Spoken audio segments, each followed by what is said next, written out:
We mentioned exports, and it's clear they're important to the profitability of the U.S. beef industry. Joining us now is Dan Halstrom, President and CEO of the U.S. Meat Export Federation.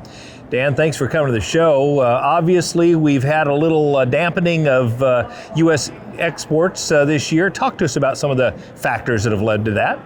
Yeah, 2023 was a little bit of a challenge compared to 2022, especially with Asia. And we saw strong exchange rate and a strong dollar against the yen, for example, and economies were struggling a little bit coming out of COVID. But the good news is, here as we get into early 2024, it appears to be turning around a bit for the better, so that's good. But that being said, 2023 is still going to, when we get December stats here in about a week, it's going to still come in as our second or worst case third largest year ever for exports. And a lot of that has to do with Latin America. Latin America was booming, Mexico in particular, but Central and South America as well in 2023. And I think that's a testament to tourism rebounding. It's a testament to strong economies. And a supply chain with Canada, US, and Mexico really hitting on all cylinders to our benefit. So it wasn't all bad news. In fact, a lot of good news out there. That is good news. So let's talk 24 for just a minute. I mean, what do you see ahead, and when do you think we may make it back to those record-setting levels? Well, of course, that's the goal. And I think Asia has a lot of pent-up demand.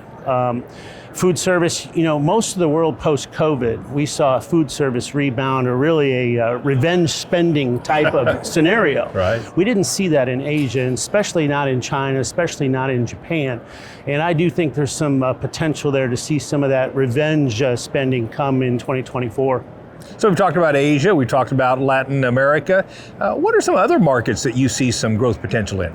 Well, I think that's another piece of really good news. There's a lot of potential in Southeast Asia, for example. We've actually expanded our footprint in Indonesia with a representative in Jakarta. Malaysia is another spot.